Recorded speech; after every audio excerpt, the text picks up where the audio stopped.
Well, it was really intimidating at first, but I still have mixed feelings. Like, it was really, really fun, but it was so brutal.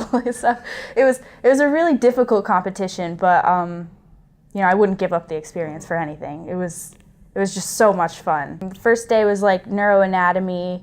The day after that was like the most intense day. It was neuro histology, looking at MRI scans and identifying structures on those scans, which was hard because you also had to know exactly where you were in the brain, like spatially, which can be kind of hard. And also patient diagnosis.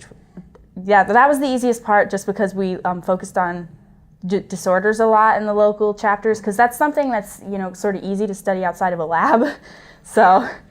And the final day was like a Q&A, which was crazy. New Visions does the Brain Bee every single year, and I've been excited for it since I applied, pretty much, because that's kind of why I applied to New Visions in the first place. I've always really been interested in cognition and just the brain in general, really. So I applied to New Visions so I could explore that further, basically. She had us read this book called Brain Facts, which is basically just kind of like an intro to neuroscience. It's like 60 pages. It's not a super hard read.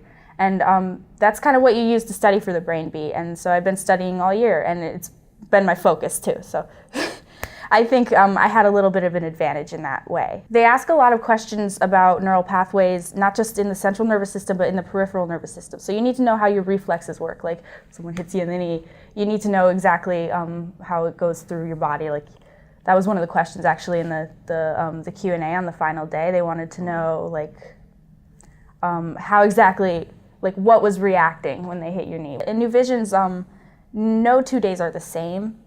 You go out, you meet professionals.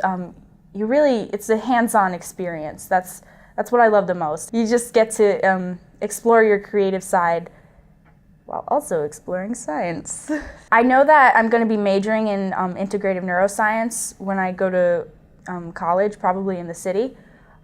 I'll be minoring in creative writing, though. So I don't know if after college I'm going to go on to graduate school for neuroscience, or if I'm going to go on to get an MFA in creative writing. It really depends, I think, on my experience. Spending 4 years, just focused on neuroscience, particular cognitive neuroscience.